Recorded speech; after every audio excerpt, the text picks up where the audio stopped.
Hello dear students, कैसे हो? I hope आप सभी स्वस्थ होंगे, मस्त होंगे और जबरदस्त होंगे। मैं आपका अपना आयुष सर आप सभी के लिए आज लेकर के आया हूं स्टोइकियोमेट्री पार्ट 3। आज हम लोग और दो केसेस के बारे में स्टडी करेंगे और समझेंगे कि अगर इस तरह के सवाल आते हैं तो हम एग्जाम में किस तरीके से उसको अप्रोच ले सकते हैं और अपने सवाल का सही आंसर तक पहुंच सकते हैं। मैं बार बार बोलूंगा, फिजिकल केमिस्ट्री के लिए यूनिट कन्वर्जन्स और एटॉमिक मासेस याद रखना बहुत कंपलसरी है और ये बहुत बेसिक सा पार्ट है, चैप्टर है, मूल कॉन्सेप्ट।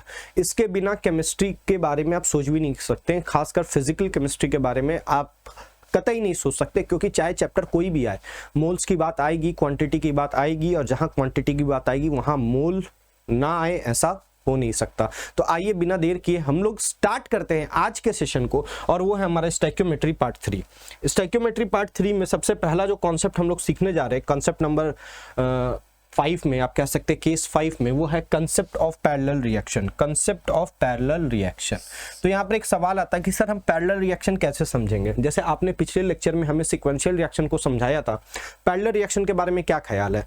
तो याद करिए, हम लोगों ने सीक्वेंशियल रिएक्शन में ये समझा था कि कोई भी रिएक्शन अगर हो रहा है और उसमें जो प्रोडक्ट बन रहा है वो किसी दूसरे रिएक्शन में एज अ रिएक्टेंट पार्टिसिपेट करता है, मतलब एक का प्रोडक्ट दूसरे रिएक्शन का रिएक्टेंट की तरह बिहेव करता है, हम उसे सीक्वेंशियल रिएक्शन कहते हैं। सवाल आता है सर पैरेलल रिएक्शन। अब इसके बारे में एक बात बताता हूं। एक बार क्या हुआ, मेरा एक स्टूडेंट था, उस स्टूडेंट ने आ करके पूछा कि सर पैरेलल रिएक्शन और सीक्वेंशियल रिएक्शन में कंफ्यूजन हो रहा है, दो रिएक्शन हो तो सीक्वेंशियल है, उसी दो रिएक्शन को आप पैरेलल भी बोल दे रहे हैं। मैं बार बार बोलूंगा, सीक्वेंशियल वो है जहां पर एक का प्रोडक्ट दूसरे के रिएक्शन में रिएक्टेंट की तरह बिहेव करे।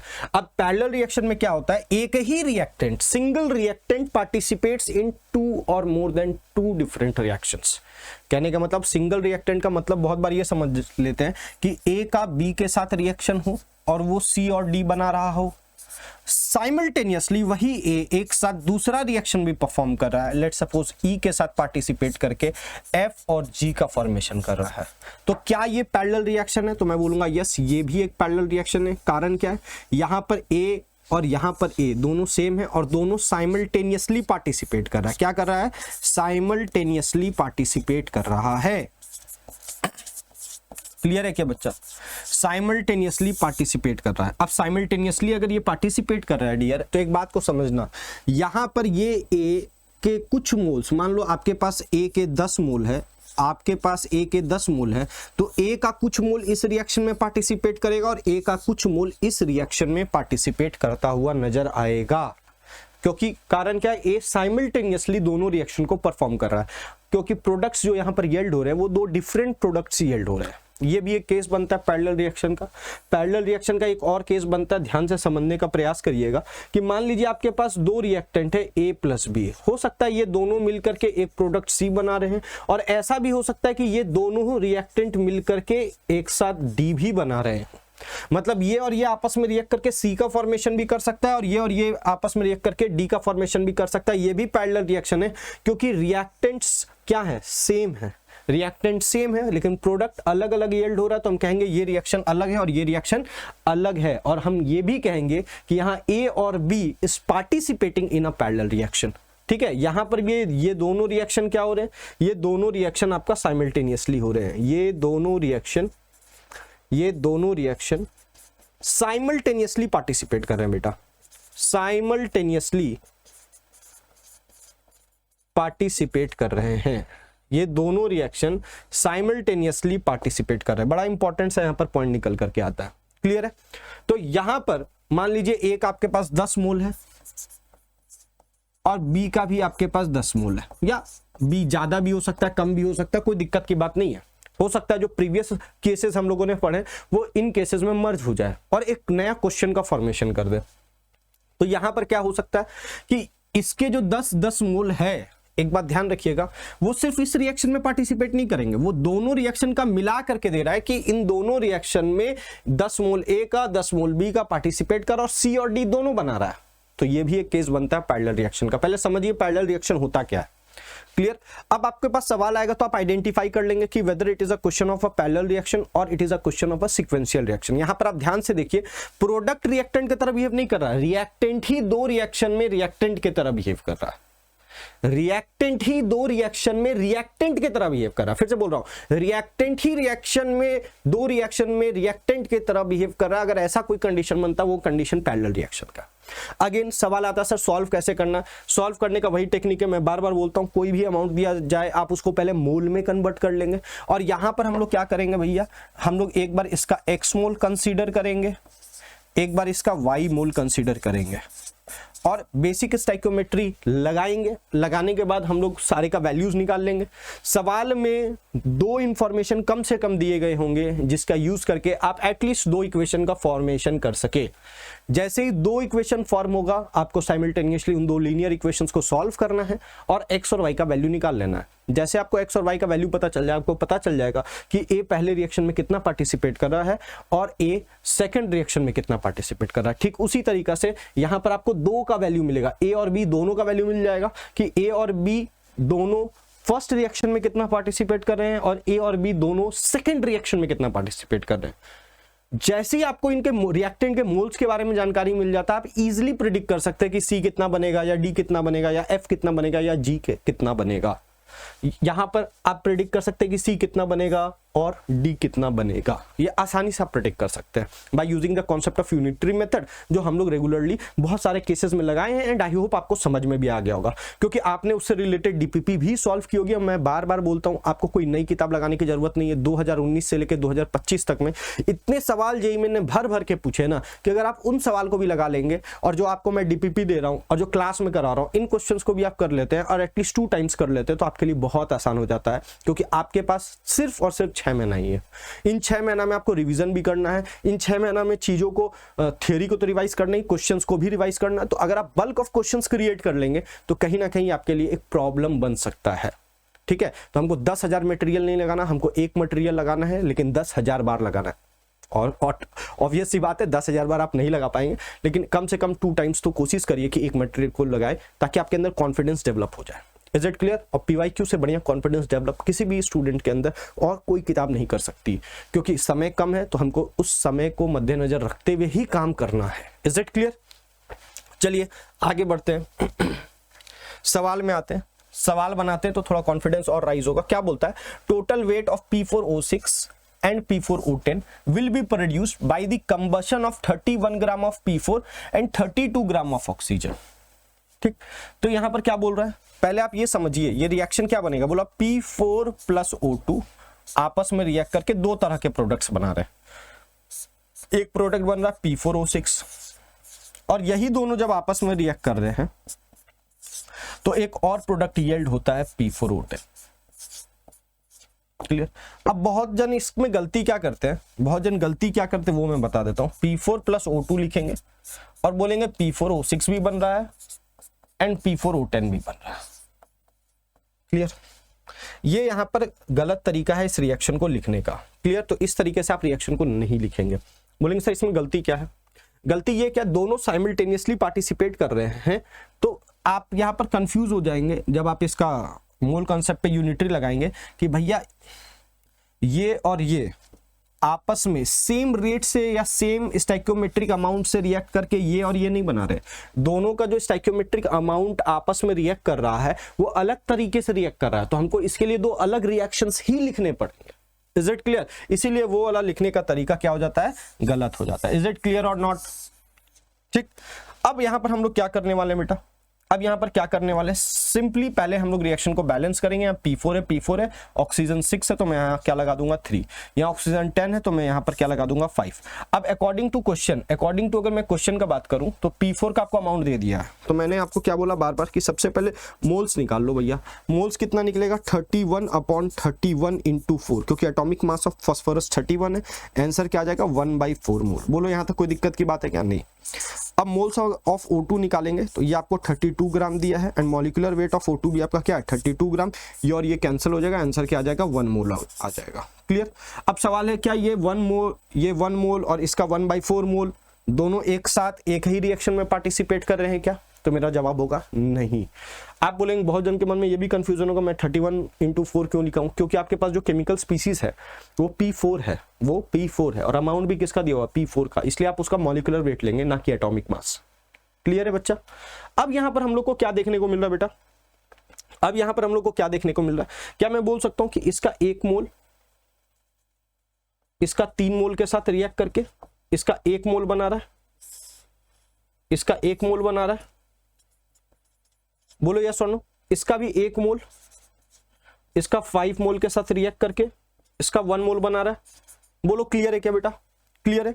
अब हम लोग को यहां पर क्या करना है, यहां पर क्या करना है, मैंने बोला इसका x मोल आप कंसीडर कर लीजिए और इसका y मोल कंसीडर कर लीजिए, इसका x मोल कंसीडर कर लीजिए और इसका y मोल कंसीडर कर लीजिए। अगेन मैं यहां पर अगर आपसे बात करता हूं तो मैं क्या बोल सकता हूं कि इसका x मोल इसके 3x मोल से रिएक्ट करके इसका x मोल का फॉर्मेशन कर रहा है, सिमिलरली इसका y मोल इसके 5y मोल से रिएक्ट करके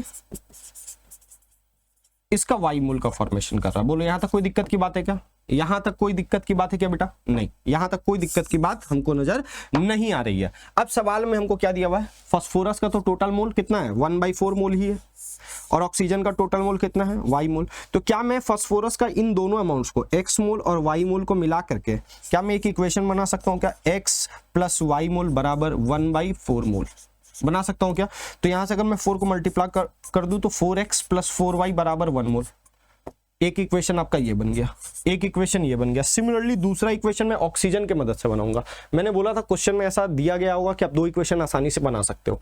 अब ऑक्सीजन का टोटल मोल 1 मोल है तो मैं क्या लिख दूंगा 3x प्लस 5y बराबर कितना मोल, बराबर 1 मोल, ये इक्वेशन 2 बन गया। अब मेरे पास 2 इक्वेशन है, 2 वेरिएबल्स है, आसानी से 2 लीनियर इक्वेशंस को हम सॉल्व करके x और y का वैल्यू फाइंड आउट कर सकते हैं। तो आइए फाइंड आउट करें। यहाँ 3 है तो मैं इसको क्या करूंगा 4 से मल्टीप्लाई कर दूंगा और मैं इसको क्या करूंगा 3 से मल्टीप्लाई कर दूंगा। जैसे आप इसको 3 से मल्टीप्लाई करोगे और इसको 4 से करोगे तो ये क्या बन जाएगा, ये बन जाएगा 12x प्लस 20y बराबर 4, एक इक्वेशन बन गया। दूसरा इक्वेशन नीचे वाला क्या बनेगा 12x प्लस 12y बराबर 3। अब यहां से आपका क्या आ जाएगा, ये और ये कैंसिल आउट हो जाएगा जब आप इसको सब्ट्रैक्ट करेंगे तो यहां से आ जाएगा 8y बराबर 1 एंड y बराबर 1/8। अगेन जब इस 1/8 को आप इसमें पुट करोगे, इसमें पुट करो चाहे इसमें पुट करो, आपका x का वैल्यू भी क्या निकल करके आ जाएगा 1/8 निकल करके आ जाएगा। यहां तक कोई दिक्कत की बात है क्या। अब आपको वेट ऑफ क्या फाइंड आउट करना है, weight of P4O6 plus weight of P4O10, am I right और रॉन्ग। तो यहां पर P4O6 का वेट क्या लोगे, ये x मोल है तो ये हो जाएगा 1/8 इंटू, अब आपका ये फास्फोरस कितना 4 इंटू 31, मैं 4 को कॉमन निकाल ले रहा हूँ, ये 31 हो जाएगा और ये 6 इंटू 16 तो यहाँ हो जाएगा 4 इंटू 6 24। अगेन मैं 4 को कॉमन निकाल लिया, ये और ये कैंसिल आउट हो जाएगा और यहाँ पर आपका क्या बन जाएगा 5 और ये हो जाएगा 55/2। अभी इसको सॉल्व नहीं करेंगे। अगेन मैं इसका निकालूंगा तो क्या हो जाएगा 1/8, मैं अगेन यहाँ पर 4 कॉमन निकाल लेता हूँ तो 31 प्लस 16 इंटू 10, 16 इंटू 10 में से 4 कॉमन निकालोगे तो 4 इंटू 10 40 बचेगा। ठीक, अगेन इसको कैंसिल आउट कर देता हूं तो यहां पर क्या बन जाएगा 31 प्लस 40, ये हो गया आपका 71/2। इन दोनों को सम करोगे, इन दोनों को सम करोगे तो क्या आ जाएगा 55/2 प्लस 71/2, सॉल्व करोगे आंसर विल बी 63 ग्राम्स। आया क्या। इंडिविजुअल अगर आपसे पूछा होता इंडिविजुअल इसका 55.2 होता और इंडिविजुअली P4O10 जो बन रहा वो कितना बन रहा 71/2। Is it clear. तो इस तरीके के सवाल ही आपके पैरेलल रिएक्शंस में देखने को मिलेंगे। अगेन आपके पास एक और सवाल आ गया, एक और सवाल आ गया, बोला क्या 20 moles of KClO3 are heated to produce. अब ये रिएक्शन, इस पार्ट को देख करके लोग कंफ्यूज हो जाएंगे और शायद एक ही रिएक्शन वो लिख देंगे, लेकिन एक बात समझना KClO3 जब रिएक्ट करता है, थोड़ा सा आपको रिएक्शन का नॉलेज होना चाहिए, तो आपका एक प्रोडक्ट तो बनेगा KCl प्लस O2 और जब इसको आप साइमल्टेनियसली हीट कर रहे होंगे तो इसका 2 अलग अलग रिएक्शन हम लोग लिखेंगे, KClO4 प्लस KCl। तो बोलेंगे सर 2 बार KCl क्यों नहीं लिखा। 2 बार KCl इसलिए नहीं लिखा क्योंकि अगर आप देखोगे तो KCl तो एक इंडिविजुअल आइडेंटिटी के रूप में अलग अलग तो नहीं ना है भैया। KCl चाहे तुम किसी एक रिएक्शन से बनाओ चाहे दूसरे रिएक्शन से बनाओ, KCl तो KCl ही रहने वाला है। ऐसा हम लोग लॉ ऑफ डेफिनेट प्रोपोर्शन में भी पढ़े हुए। तो इसका जो रिएक्शन होगा, ये रिएक्शन आपका ये बनेगा। हाँ, आप कह सकते हो क्लास 11th के बेसिस पर ये रिएक्शन आपको दे देना चाहिए था सवाल में। अगर ये रिएक्शन सवाल में दिया होगा तो ही आप सोच पाएंगे, तो ही आप बना पाएंगे। Is it clear. अदरवाइज ये बनाना बहुत डिफिकल्ट हो जाता है। ये रिएक्शन, जब रिएक्शन ही नहीं लिख पाएंगे तो बैलेंस क्या करेंगे और आंसर तक कैसे पहुंचेंगे। लेकिन ठीक है, मान लो जो 11th वाले बच्चे की रिएक्शन दे दिया, मैंने तो लिख दिया। अब सवाल को सोच सकते हैं क्या? यस, अब सोच सकते हैं। तो रिएक्शन लिखने के बाद मेरा दूसरा स्टेप हमेशा क्या होता है? बैलेंस करना होता है रिएक्शन को। तो मैं इसको कैसे बैलेंस कर सकता हूँ? अगर मैं यहाँ पर 3 लिख दूँ तो ये हो जाएगा 6, और यहाँ पर 2 लिख दूँ तो ये हो जाएगा 6, और यहाँ पर 2 लिख दूँ तो क्या ये बैलेंस हो गया? यस। इसको बैलेंस करना तो इधर 4 लिख देता हूँ और इधर 3 लिख देता हूँ। इधर 4 लिख दिया और इधर 3 लिख दिया, ठीक है। अब ये हीट एंड ट्रायल मेथड से आसानी से बैलेंस हो जा रहा, तो हम हीट एंड ट्रायल मेथड ही लगाएंगे। Is it clear? अब हमको सोचना है, अगेन मैं यहाँ पर क्या सोचूंगा कि यहाँ पर इसका कितना मोल यूज हुआ? x मोल, और यहाँ पर इसका कितना मोल यूज हुआ? y मोल। क्लियर है क्या? अब रिएक्शन को देख करके मैं बोल सकता हूँ क्या इसका 2 मोल, इसका 2 मोल, इसका 3 मोल बनाएगा, इसका 2 मोल, इसका 2 मोल, इसका 3 मोल बनाएगा। तो इसका x मोल, इसका x मोल और इसका 3/2 x मोल बनाएगा। हम लोगों ने बहुत क्वेश्चंस किया, तो आई होप ये पार्ट तो आपको समझ में आ रहा होगा। यूनिटरी लगाया हूं, एक पे कितना हो जाएगा 1, और एक पे ये कितना होगा 3/2, तो x पे कितना होगा x 3/2 x। अगेन यहां पर अगर मैं बात करूं तो अकॉर्डिंग टू रिएक्शन 4 मोल, 3 मोल और इसका 1 मोल बना रहा है। अगेन अगर मैं बात करूं y मोल के बारे में तो ये हो जाएगा 3/4 y मोल, और ये आपका कितना हो जाएगा 1/4 y। क्लियर? अब अकॉर्डिंग टू क्वेश्चन क्या बोलता है? If moles of O2 produced is 9 मोल, बोला 9 मोल O2 बन रहा है। अब इस दोनों रिएक्शन में आप देख रहे हैं O2 सिर्फ एक ही जगह बन रहा है, वो है यहाँ। तो क्या मैं डायरेक्ट लिख सकता हूँ moles of O2 produced, moles of O2 produced according to question, according to question क्या हो जाएगा 9 मोल, 9 मोल। तो मैं क्या लिखूंगा मोल्स ऑफ O2 प्रोड्यूस को 3/2 इंटू x बराबर 9 मोल।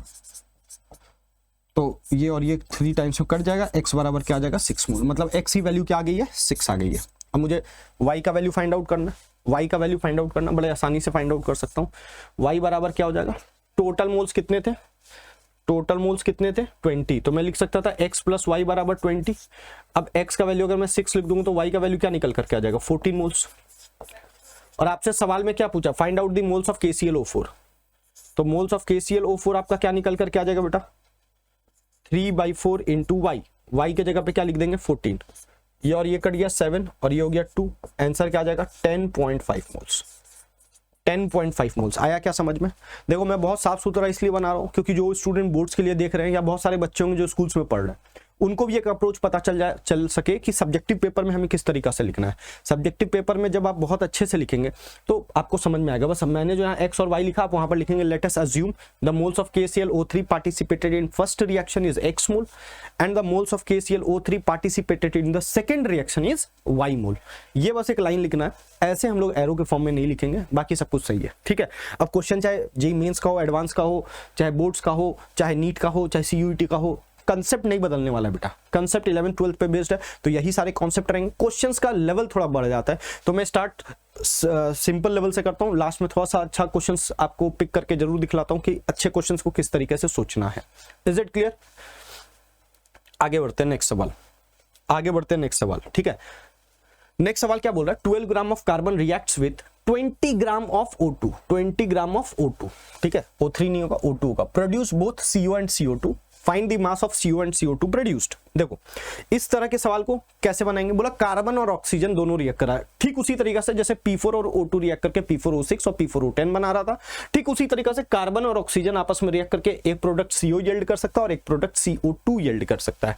तो मैं अगेन रिएक्शन कैसा लिखूंगा, यहां पर लोग रिएक्शन लिखने में ही गलती करते हैं, रिएक्शन लिखने में ही गड़बड़ी करते हैं। क्या लिखूंगा, कार्बन प्लस ऑक्सीजन मिलकर के क्या बनाएगा, कार्बन डाइऑक्साइड बनाएगा, और एक मैं क्या लिख दूंगा, कार्बन प्लस ऑक्सीजन मिलकर के क्या बनाएगा, कार्बन मोनोऑक्साइड बना देगा। जब भी आप अमाउंट का कैलकुलेशन कर रहे हो तो रिएक्शन पैरेलल का हमेशा ऐसे ही लिखेंगे। ये सारे टेक्निक्स आपको समझ में आने चाहिए, एक बार ये पकड़ लोगे आप किसी भी तरीके का सवाल लगा सकते हो। इज इट क्लियर और नॉट? आप PYQ जरूर लगाइए और बताइए क्या ऐसे ही सवाल आपको वहां पर देखने को मिल रहे हैं, क्या इसी प्रकार के सवाल आपको देखने को मिल रहे हैं। देखो धीरे धीरे हम लोग चीजों को कवर अप करेंगे, ठीक है।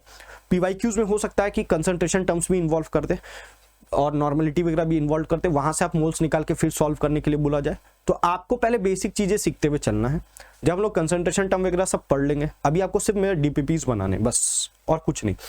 लेक्चर देखिए DPP बनाइए, लेक्चर देखिए DPP बनाइए, और ये जितने भी सवाल कराए गए क्लास में इसको दोबारा बनाइए, ठीक। जब आपका लेक्चर और DPP कंप्लीट हो जाएगा, खासकर मैं मूल कॉन्सेप्ट के लिए बोल रहा हूँ क्योंकि मूल कॉन्सेप्ट में चीजें बहुत मिक्स कर करके पूछे जाते हैं, तो आपको मिक्स वाले क्वेश्चंस को अभी हिट नहीं करना है। Is it clear? जहां पर नॉर्मलिटी दिखे, जहां मोलैरिटी दिखे, जहां पर कुछ और दिखे, आपको उन क्वेश्चंस को अभी हिट नहीं करना। मैं जब आपको बोलूंगा हिट करने तब आप हिट करिएगा। फिलहाल जो भी नॉर्मल टाइप के सवाल है उन तरह के सवाल को आप बना सकते हैं, जहां वेट दे दिया है, जहां वॉल्यूम दे दिया है, जहां आपका नंबर्स दे दिया है, जहां मोल्स दे दिया, उस तरह के सवाल को आप हिट करिए अभी फिलहाल, ठीक है, भले वो स्टोइकियोमेट्री का ही सवाल क्यों ना हो। आगे बढ़ते हैं। तो इसमें भी मैं क्या कंसीडर करूंगा, देखो यहां पर फर्स्ट रिएक्शन में अगर मैं बोलूं कार्बन का x मोल पार्टिसिपेट कर रहा है, लेट सपोज कार्बन का x मोल यहां पर पार्टिसिपेट कर रहा है और यहां पर कार्बन का y मोल पार्टिसिपेट कर रहा है, तो अकॉर्डिंग टू रिएक्शन आपको क्या देखने को मिल रहा है? अकॉर्डिंग टू रिएक्शन आपको देखने को मिल रहा है, इस पहले बैलेंस कर लेंगे, देख लो ये बैलेंस है क्या, ये कार्बन ऑक्सीजन ये बैलेंस्ड है, ये बैलेंस्ड है क्या? नहीं। तो मैं यहाँ पर क्या कर दूंगा, यहाँ पर हाफ लिख देता हूँ, बैलेंस हो जाएगा, क्लियर। या फिर इधर 2 लगा दो, इधर 2 लगा दो, बात एक ही है। अब कैसे लिखूंगा, इसका 1 मोल,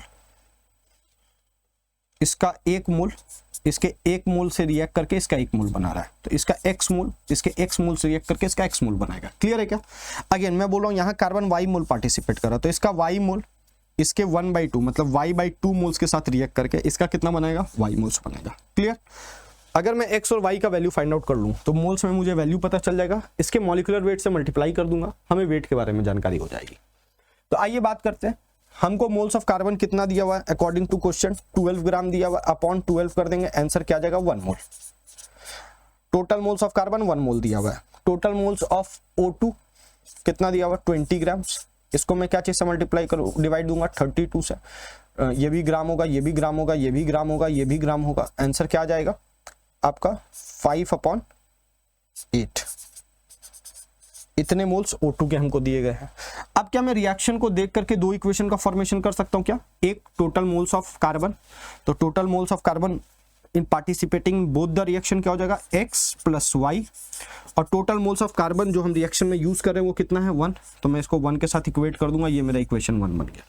सिमिलरली अगर टोटल मोल्स ऑफ ऑक्सीजन को मैं लूं तो ये हो जाएगा x प्लस y/2, और इसको मैं किसके साथ इक्वेट करूंगा 5/8 के साथ, इसको मैं किसके साथ इक्वेट करूंगा 5/8 के साथ। ये मेरा क्या हो जाएगा बेटा इक्वेशन नंबर 2, ये मेरा क्या हो जाएगा बेटा इक्वेशन नंबर 2। यहां तक कोई दिक्कत की बात है क्या? नहीं। अब ध्यान से समझिएगा, क्या मैं इन दोनों इक्वेशंस को डिवाइड दे सकता हूँ? यस, सॉरी सब्ट्रैक्ट कर सकता हूँ, कर सकता हूँ। तो आंसर क्या देगा y माइनस y/2 बराबर 1 माइनस 5/8, तो ये हो जाएगा 2y माइनस y अपॉन 2 बराबर 8 माइनस 5 हो जाएगा 3/8, ये और ये कट गया, ये हो गया 4 और यहां आ जाएगा y, तो y बराबर क्या हो जाएगा 3/4 मोल्स, y बराबर 3/4 मोल्स हो गया, तो x बराबर क्या आ जाएगा 1/4 मोल्स। क्लियर है क्या? अब अगर हमसे कोई पूछा कि बताओ वेट ऑफ CO2 क्या होगा, तो मैं क्या बोला, इसके मोल्स को इसके मॉलिक्यूलर वेट से मल्टीप्लाई करेंगे, तो molecular weight of carbon dioxide क्या हो जाएगा 12 प्लस 32 कितना हो गया 44, तो हो जाएगा 1/4 इंटू 44 कितना वेट आ जाएगा 11 ग्राम्स। उसी तरीका से वेट ऑफ कार्बन मोनोऑक्साइड अगर हमसे पूछेगा तो इसके मोल्स को, इसका मोल्स कितना है y, तो y मेरा कितना निकला 3/4 इंटू इसका मॉलिक्यूलर वेट 28 होगा, सॉल्व कर दो, आंसर क्या आ जाएगा 21 ग्राम। तो इस तरीके से क्वेश्चंस को लगाने हैं। ये सारे क्वेश्चंस किसके हो गए पैरेलल रिएक्शंस के। अब आगे हम लोग बात करेंगे नेक्स्ट टॉपिक पे, बड़ा इंपॉर्टेंट है यील्ड परसेंटेज और प्योरिटी परसेंटेज। अब इसके बारे में समझना, एक बार मेरे से आके बच्चा पूछा कि सर आपने जितने भी केसेस पढ़ाए ये सारे केसेस में आप सिंपली यूनिटरी मेथड लगा दे रहे हैं और आंसर तक पहुंच जा रहे हैं। ये तो तब संभव है जब सारे रिएक्शन 100% इफिशिएंसी के साथ हो रहे हो, मतलब उसमें किसी भी तरीका से चूक ना हो रही हो। एंड ह्यूमन बींग्स और कोई भी आप ह्यूमन बींग के द्वारा बनाई गई मशीन, उसमें भी कहीं ना कहीं कुछ ना कुछ एरर तो आता ही है। और जब एरर आता है तो भैया किस तरीके से आप कह सकते हैं कि इसका 1 मोल इसका 1 मोल मिला करके इसका 2 मोल बनाएगा। फॉर एग्जाम्पल कोई एक रिएक्शन जिसमें इसका 1 मोल इसका 1 मोल मिल करके 2 मोल बना रहा है, तो ये बात तो मेरे दिल पे लगी, हाँ बात सही तो बोल रहा है। तो भैया मैंने उसको बोला कि बेटा अभी यील्ड परसेंटेज और प्योरिटी परसेंटेज का कॉन्सेप्ट आपको पढ़ाना बाकी है। ये सबसे आखिरी में इसलिए पढ़ा रहा हूँ क्योंकि अभी तक आपने यूनिटरी मेथड जहां पर भी लगाया है, जिस भी तरीके से लगाना अभी आपको सिखाया, वो सारे तब के लिए जब कोई भी रिएक्शन 100% इफिशिएंसी के साथ परफॉर्म हो रहा हो। लेकिन क्या दुनिया में ऐसा पॉसिबल है क्या बेटा कि 100% इफिशिएंसी के साथ सारे रिएक्शन परफॉर्म हो रहे हो? नहीं, उसमें कुछ ना कुछ एरर आएगा। या फिर आप भी देखते होगे 100 आउट ऑफ 100 बहुत कम लोगों के मार्क्स आते हैं, रेयर ऑफ द रेयर। लेकिन अगर मैं नॉर्मली बात करूं तो किसी का भी 100% जनरली मार्क्स देखने को नहीं मिल पाते हैं। Is it clear? हाँ, कभी कलाद आ गया वो एक अलग सिचुएशन है, लेकिन जनरल कंडीशंस का अगर मैं बात करूं तो normally the reactions occurs with less than 100% efficiency. अब चाहे उसका कारण कुछ भी हो सकता है कि आदमी का कुछ गलती हो गया, देखने में कुछ गड़बड़ी कर दे, या वेट नापने में कुछ गड़बड़ी कर दे, या फिर जो सैंपल लाया है रिएक्शन के लिए उसमें इंप्योरिटीज प्रेजेंट हो। इंप्योरिटीज कहने का मतलब हमेशा गंदी, धूल, मिट्टी नहीं होता। जो भी चीज हमारे काम का नहीं है उस रिएक्शन में, वो मेरे लिए इंप्योरिटी की तरह बिहेव करेगा। फॉर एग्जाम्पल, हमें कार्बन डाइऑक्साइड बनाना, जिसके लिए मुझे कार्बन चाहिए और ऑक्सीजन चाहिए, लेकिन ऑक्सीजन के साथ मैं नाइट्रोजन को भी ले आया, तो नाइट्रोजन मेरा कोई काम का नहीं है, तो मैं क्या कहूंगा, nitrogen behaves as an impurity for this reaction. आया क्या बात समझ में? अरे आया कि नहीं आया बताना बेटा। साथ आपका रहेगा तभी मुझे भी पढ़ाने में मजा आएगा, और आपका साथ मुझे कैसे दिखेगा? शेयर्स करके, लोगों के बीच में शेयर करके, कमेंट करके, थम्स अप दे करके। थम्स अप देने का मतलब लाइक करते रहिए वीडियोस को, तब हमारा भी मोटिवेशन बनेगा और हमारा भी ये मोटिवेशन रहेगा। मैं भी आपके साथ पूरे डिसिप्लिन के साथ ये कोशिश करूंगा कि मैं 15 दिसंबर तक ये कोर्स को कंप्लीट करूं, complete 11th and 12th with proper theory, proper question discussion during the lectures, as well as DPPs भी आपको प्रोवाइड करा दिया जा रहा है। उन डीपीपीज को भी आप सॉल्व कर सकते हैं। इज इट क्लियर और नॉट? चलिए, concept of yield percentage and purity percentage को समझे।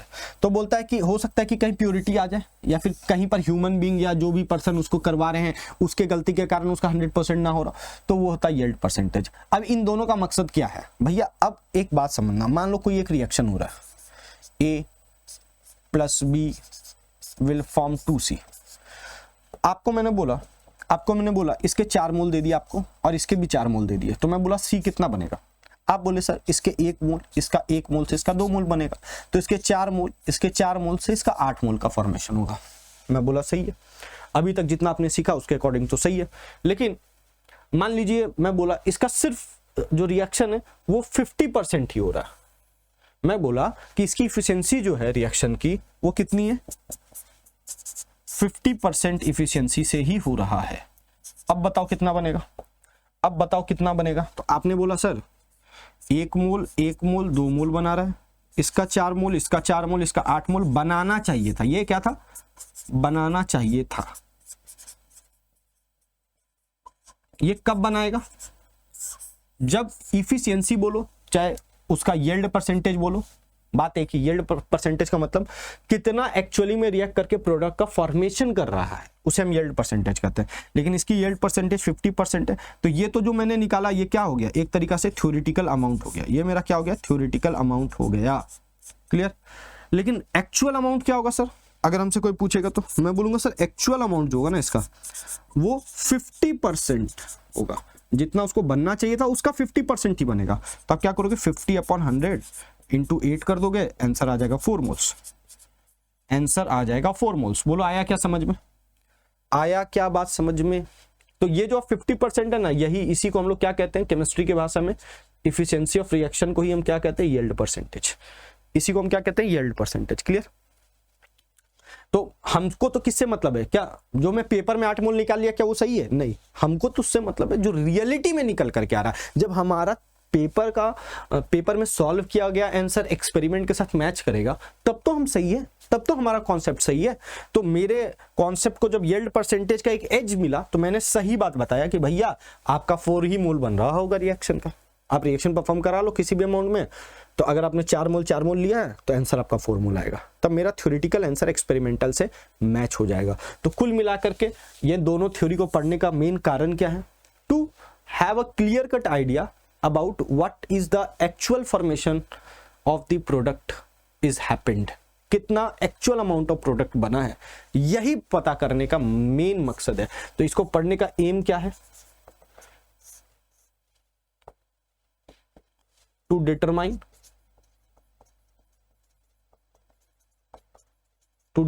the actual amount of the product। इसका मेन मकसद क्या है बेटा? To determine the actual amount of the product. Actual amount of the product को पता लगाना ही इसका मेन मकसद है। आया क्या बात समझ में? To determine the actual amount of the product formed. ठीक, तो हम कैसे फाइंड आउट करेंगे? एक्चुअल अमाउंट बोलो चाहे एक्सपेरिमेंटल अमाउंट बोलो, किसी किसी किताबों में एक्सपेरिमेंटल अमाउंट भी लिखा हुआ रहता है। ये दोनों ही बातें अपने अपने जगहों पर सही है, ये दोनों ही बातें अपने अपने जगहों पर सही है। कैसे निकालते हैं आइए समझते हैं। इसके दो फॉर्मूलाज होते हैं। यील्ड परसेंटेज कहीं ना कहीं बेसिकली ये लिंक जो करता है वो प्रोडक्ट को लिंक करता है। मतलब यील्ड परसेंटेज का जब कॉन्सेप्ट को लगाएंगे तो इसका जो माध्यम बनेगा, मीडियम जिसके थ्रू हम एक्चुअल प्रोडक्ट तक पहुंचेंगे, वो मेरा प्रोडक्ट ही होगा, ठीक। और जब मैं प्योरिटी परसेंटेज को लगाऊंगा तो मेरा जो माध्यम बनेगा एक्चुअल अमाउंट ऑफ प्रोडक्ट निकालने का, वो रिएक्टेंट बनेगा। देखो पहुंचना एक ही गोल तक है, पहुंचना एक ही गोल तक है कि मुझे एक्चुअल अमाउंट ऑफ प्रोडक्ट के बारे में पता चले।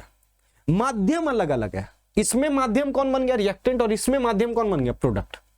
इसमें जो मीडियम है मेरा, जिसके थ्रू हम एक्चुअल अमाउंट ऑफ प्रोडक्ट तक पहुंचेंगे, वो मेरा प्रोडक्ट ही है। और इसमें जो मीडियम है जिसके थ्रू हम एक्चुअल अमाउंट ऑफ प्रोडक्ट तक पहुंचेंगे, वो है हमारा रिएक्टेंट।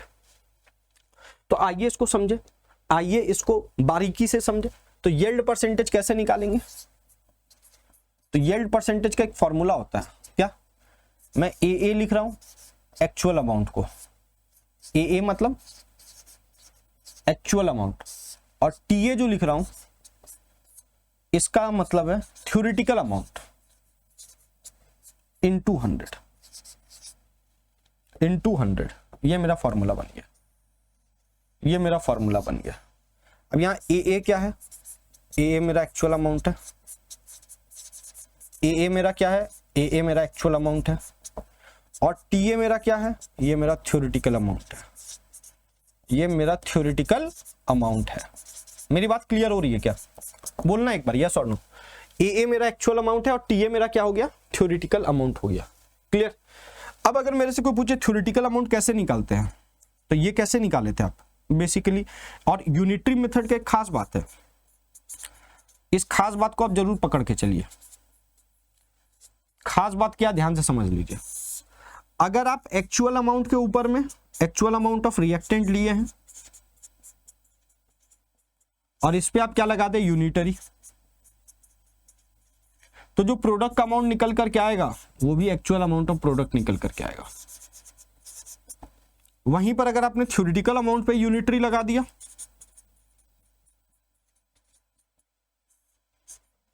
थ्योरेटिकल अमाउंट पे यूनिटरी लगा दिया, तो जो मेरा आंसर निकल करके आएगा वो थ्योरेटिकल अमाउंट होगा, लेकिन वो क्या होगा, प्रोडक्ट का थ्योरेटिकल अमाउंट लेगा।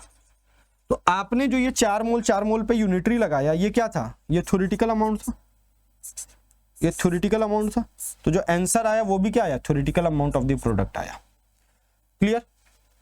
यहां तक क्लियर है? अब सवाल आता है कि हम एक्चुअल अमाउंट ऑफ प्रोडक्ट कैसे फाइंड आउट करेंगे, या थ्योरेटिकल अमाउंट ऑफ प्रोडक्ट कैसे फाइंड आउट करेंगे। ध्यान से समझिए। या तो आपको ये दो चीज दे देगा सवाल में, ये निकालने बोलेगा, या तो ये दो चीज दे देगा, ये निकालने बोलेगा। कोई भी दो चीज दिया रहेगा, आपको एक चीज फाइंड आउट करना, फॉर्मूला पे पुट करके निकाल सकते हैं। क्लियर है क्या? क्लियर है क्या? यहां तक क्लियर है क्या? अब बात करते हैं यहां पर।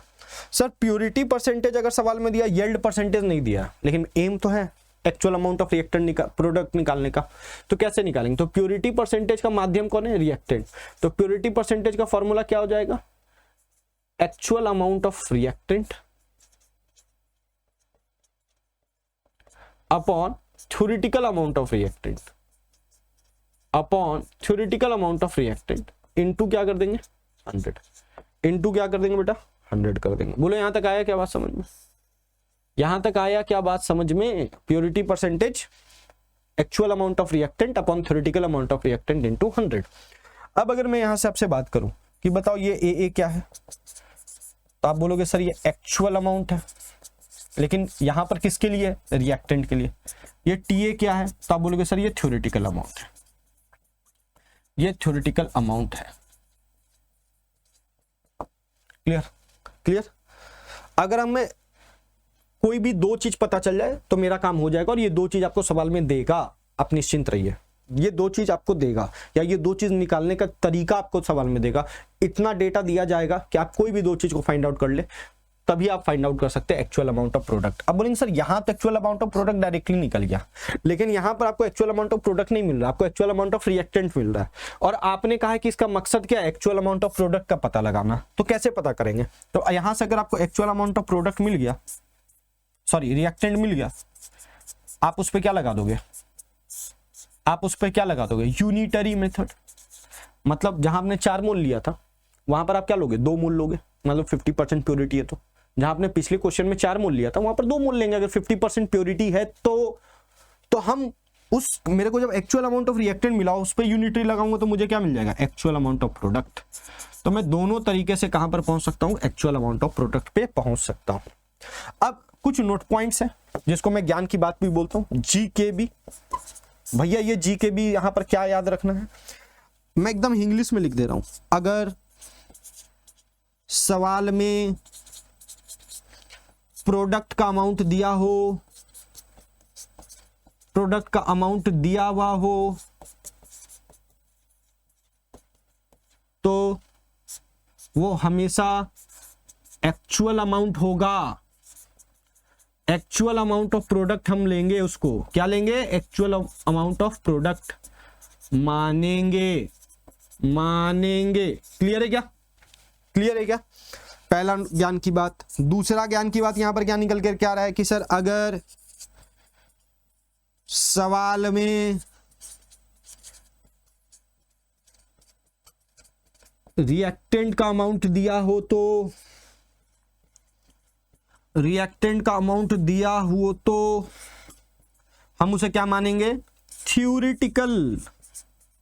हम उसे क्या मानेंगे, थ्योरेटिकल अमाउंट ऑफ रिएक्टेंट। क्या मानेंगे बेटा, थ्योरेटिकल अमाउंट ऑफ रिएक्टेंट मानेंगे। क्लियर है क्या, क्लियर है क्या, मानेंगे। एकदम दिमाग में बैठा लो, सवाल में कभी नहीं अटकोगे, सवाल में कभी नहीं अटकोगे। ये 2 बातें दिमाग में बैठा लो, सवाल में कभी नहीं अटकोगे।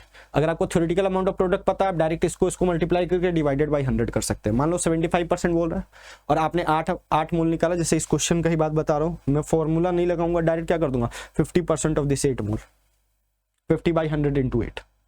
ठीक, और अगर फॉर्मूला लगा के निकालना है तो फॉर्मूला लगा के भी आप आंसर फाइंड आउट कर सकते हैं। आई होप आपको यील्ड परसेंटेज क्या है, प्योरिटी परसेंटेज क्या है समझ में आ गया होगा, और इनके सवाल को आपको अप्रोच कैसे लेना है आई होप आपको समझ में आया होगा। अभी 1-2 सवाल करेंगे, आपका अप्रोच और क्लियर हो जाएगा।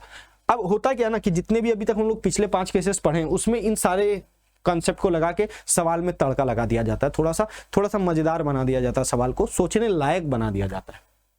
शुरू करते हैं सवाल के साथ।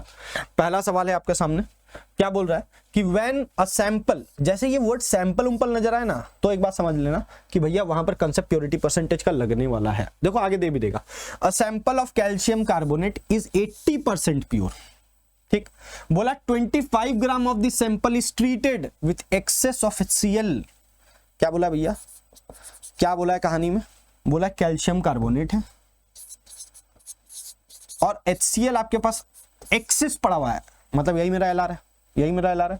कुछ पूरा क्वेश्चन का जो कॉन्सेप्ट है यूनिटरी में 1 बनाना, वो CaCO3 को ही बनाना है, और ये मिल करके क्या प्रोड्यूस कर रहा है, CO2। तो रिएक्शन क्या हो जाएगा, CaCl2 plus H2O plus CO।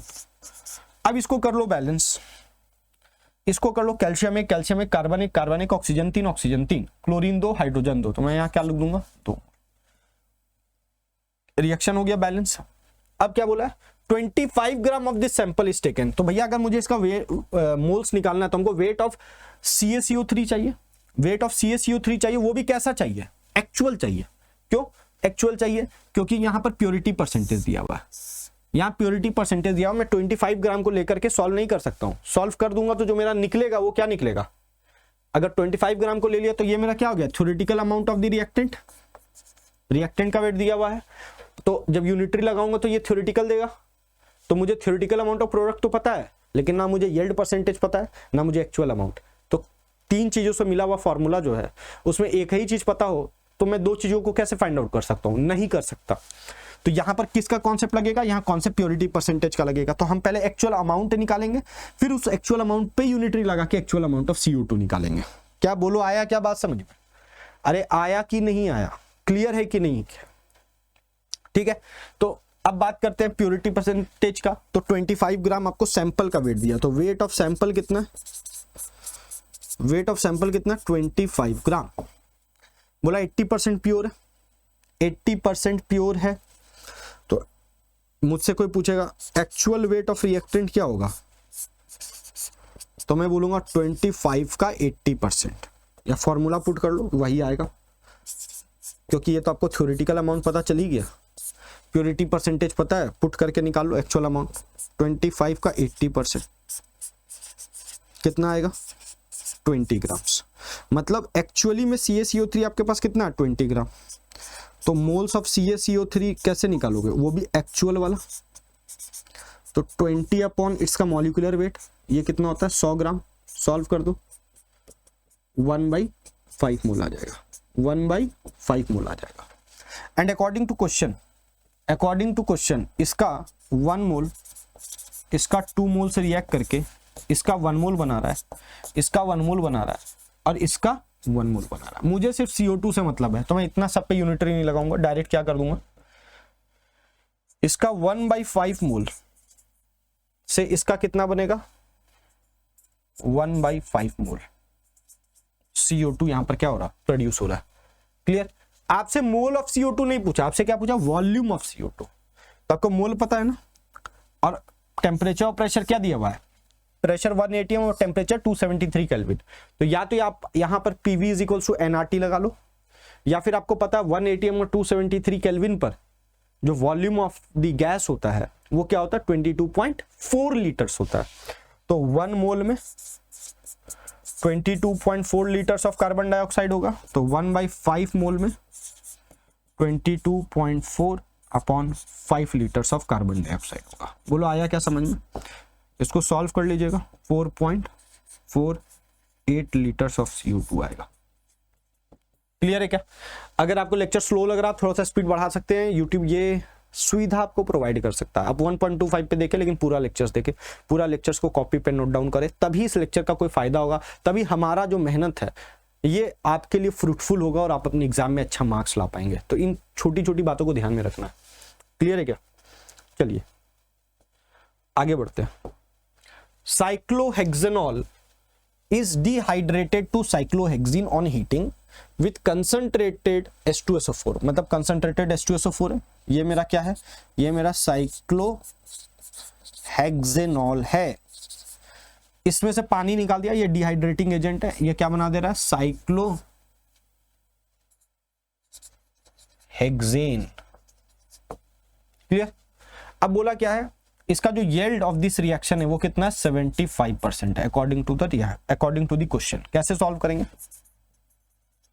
इसके 1 मोल से इसका कितना बन रहा है? 1 मोल बन रहा है। अब साइक्लोहेक्सेनॉल कितना लिया हुआ है? 100 ग्राम। आप इसका मॉलिक्यूलर वेट निकाल सकते हैं, 6 × 12 + 12 + 16 करके, ये भी कितना आएगा? 100। तो यहां पर जो मोल्स ऑफ C6H12O निकल करके आएगा, वो क्या निकल करके आएगा? वेट ऑफ C6H12O, ये गिवन वेट है, upon molecular weight of C6H12O, क्या निकल करके आएगा? 100/100। आंसर क्या आ जाएगा? 1 मोल। बोलो यहाँ तक कोई दिक्कत की बात है क्या? नहीं। तो मेरा यहाँ से क्या आंसर आएगा कि भैया इसका 1 मोल से इसका कितना बनेगा? 1 ही मोल बन रहा है, कोई दिक्कत नहीं, लेकिन 1 मोल तब बनता जब ये 100% इफिशियंसी से हो रहा होता। ये 100% इफिशियंसी से हो रहा होता, क्योंकि मैंने बोला है रिएक्टेंट का अमाउंट दिया रहेगा, वो क्या होगा? थ्योरेटिकल अमाउंट होगा। और आपको क्या दे दिया सवाल में? Yield percentage. तो आप पहले क्या करेंगे? थ्योरेटिकल अमाउंट पे यूनिटरी लगाएंगे, और ये जो निकालेंगे वो क्या निकलेगा? Theoretical amount of the product. अब आपको theoretical amount of the product पता है, यील्ड परसेंटेज पता है, एक्चुअल अमाउंट पता चल जाएगा। कैसे? यील्ड परसेंटेज बराबर actual amount of product upon theoretical amount of product into क्या कर देंगे बेटा? 100। यील्ड परसेंटेज कितना? 75%। तो 75/100 यहां हो गया actual amount of the product, ये 100 इधर आ गया नीचे। Theoretical amount of the product कितना? 1 मोल। तो जो actual amount of the product निकलेगा वो क्या निकलेगा? 75/100 × 1 मोल। अब आपको क्या निकालना है, how much cyclohexane B obtained. अब ये अगर मास में दिया हुआ ना तो आंसर भी आपसे क्या उम्मीद करेगा, मास में ही उम्मीद करेगा। देखो ये सब तरीका होता है समझने का कि क्वेश्चनर जो है आपका, जो क्वेश्चन पूछ रहा है वो आपसे किस चीज का उम्मीद कर रहा है। तो वेट ऑफ साइक्लोहेक्सेन क्या निकल करके आएगा, 75/100 इंटू इसका वेट कितना हो जाएगा, 6 × 12 + 10 कितना आ जाएगा, 82। क्लियर, ये आपका तरीका हो गया। इस तरीका से weight of cyclohexane find out कर सकते हैं। Is it clear? आगे बढ़ते हैं नेक्स्ट सवाल की ओर। अब ये सवाल आई होप आपको यील्ड परसेंटेज वगैरह यहां तक समझ में आ गया। अब थोड़ा सा क्वेश्चन में तड़का लगा रहे हैं। अभी तक आप जितने केसेस पढ़े उन केसेस को मिक्स करके यील्ड परसेंटेज वगैरह लगा के आपके सामने सवाल लेकर के आया हूं। यहां पर क्या बोला है, इसका 75% बना है, 75% यील्ड है। जब भी यहां पर लिखा होगा ये यील्ड परसेंटेज है, 100% यील्ड है, और इसका यील्ड कितना, 80। यहां तक क्लियर है क्या? अब मेरे को अगर सवाल पूछेगा मैं कैसे सॉल्व करूंगा, तो पहले मैं ये इन तीनों रिएक्शन को एक जगह पे लिख लेता हूं। ZnS + O2, एक हो गया ZnS + O2 will form ZnO + SO2। Clear? अब आप इसको आराम से बैलेंस कर सकते हैं। यहां 2 लगा दो, यहां 3 लगा दो, यहां 2 लगा दो, यहां 2 लगा दो, हो गया बैलेंस। दूसरा रिएक्शन मेरा क्या दिया हुआ है, ZnO + H2SO4। दूसरा रिएक्शन क्या है, ZnO + H2SO4 will form ZnSO4 + H2O। ये ऑलरेडी बैलेंस्ड है। तीसरा रिएक्शन क्या बोल रहा है, ZnSO4 + H2O, ZnSO4 + H2O will form Zn + H2SO4 + O2। यही बन रहा है ना? यस, यही बन रहा है। आइए इसको बैलेंस कर ले। इधर 2 लगा दो, इधर 2 लगा दो, इधर 2 लगा दो, इधर 2 लगा दो, हो गया क्या बैलेंस? यस। अब आपको क्या बोला है, ये वाला रिएक्शन कितना है, यील्ड 75, ये है 100 और ये है 80। क्लियर? तो बोला what mass of zinc will be obtained. हमको जिंक के बारे में पता लगाना है। पहले ये देख लो ये किस तरह का केस है, ये सीक्वेंशियल रिएक्शन का केस है। ZnS से ZnO का यहां पर यूज, फिर यहां से ZnSO4, फिर ZnSO4, फिर रिएक्टेंट की तरह बिहेव किया, आपका फाइनल प्रोडक्ट जिंक फॉर्म कर दे रहा है।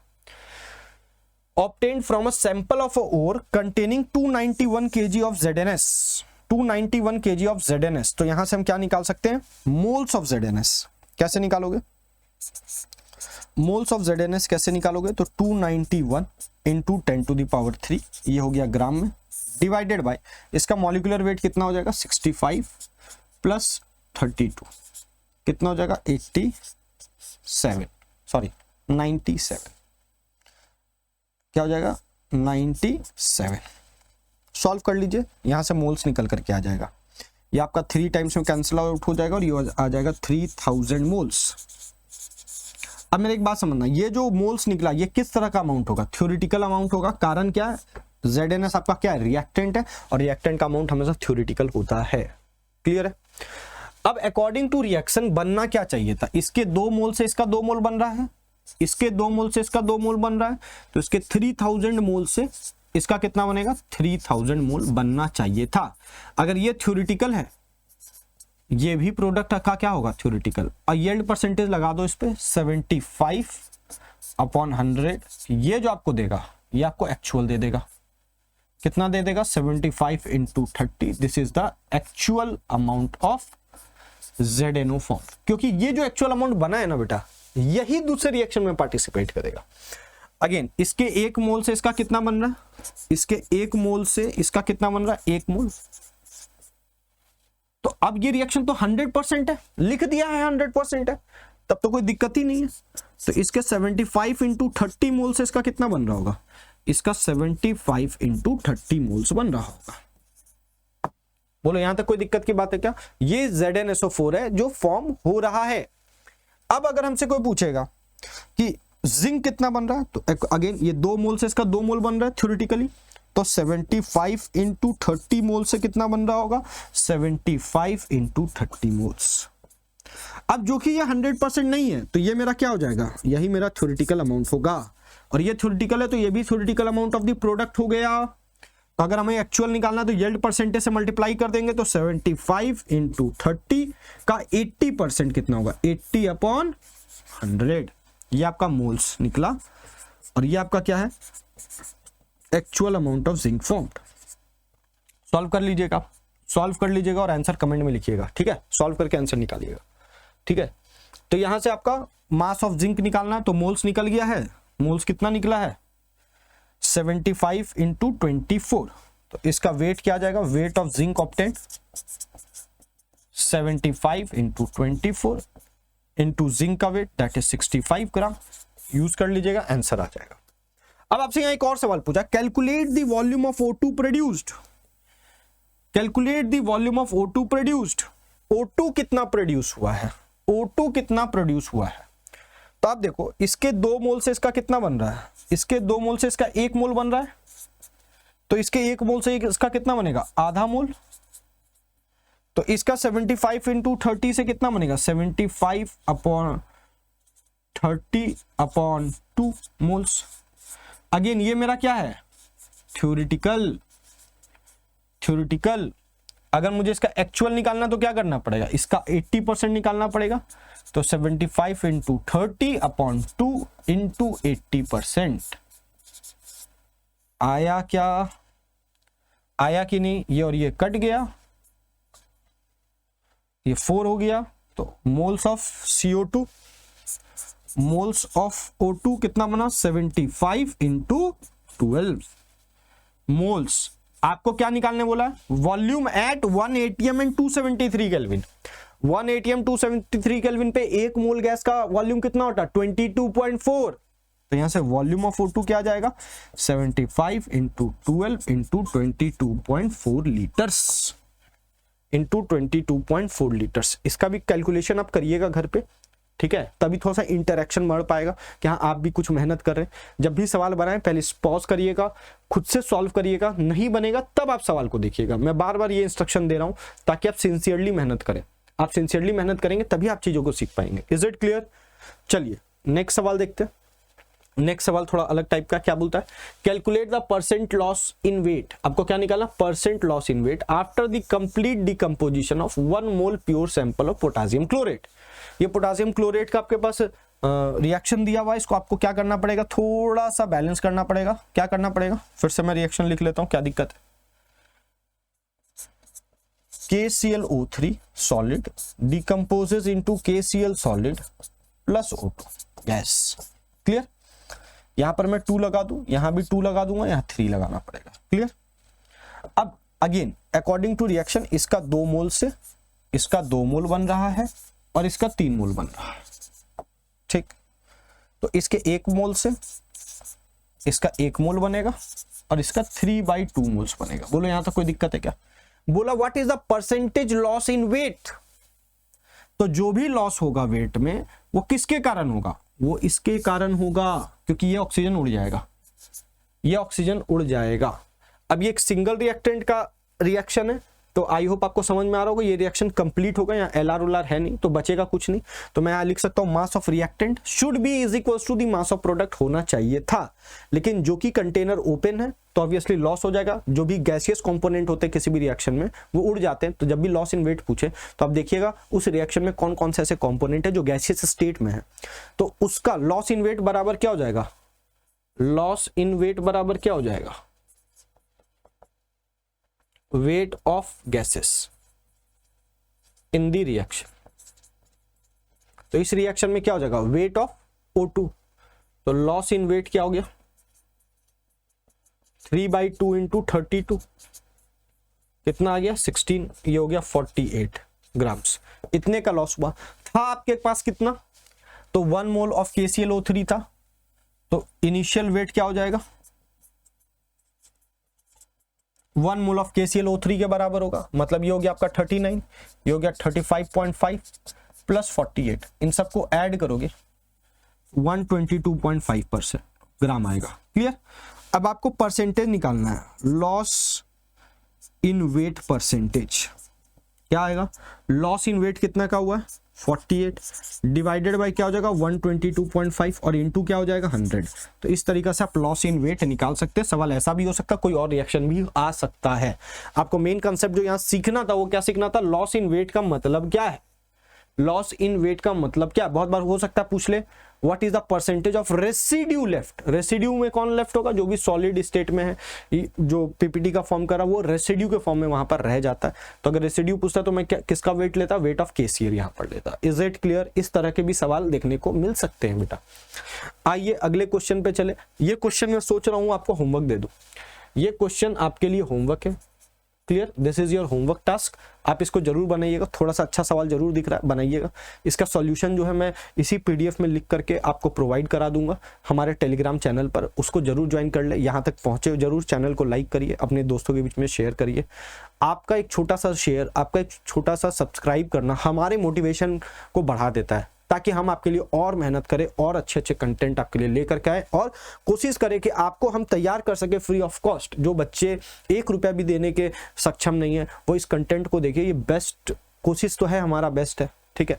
बाकी आपका जो कमेंट होगा, आपका जो प्यार होगा वो बताएगा कि क्या हमारा मेहनत रंग ला रहा है कि नहीं ला रहा है। तो कमेंट बॉक्स में जरूर लिखिएगा कैसा लगा आपको हमारा लेक्चर, और इसका सोल्यूशन आपको पीडीएफ के फॉर्मेट में हमारे टेलीग्राम चैनल पे मिल जाएगा। कृपया कर हमारे टेलीग्राम चैनल को आप सब्सक्राइब कर ले, ज्वाइन कर ले, वहां पर ये सारी चीजें अपडेट आपको वहां पर मिलते रहेगी। मिलते हैं आपसे नेक्स्ट लेक्चर में नेक्स्ट नए टॉपिक के साथ, जो कि आपके कॉन्सेप्ट को एक लेवल और थोड़ा सा अप कर देगा। तब तक के लिए स्वस्थ रहे, मस्त रहे और जबरदस्त रहे। धन्यवाद।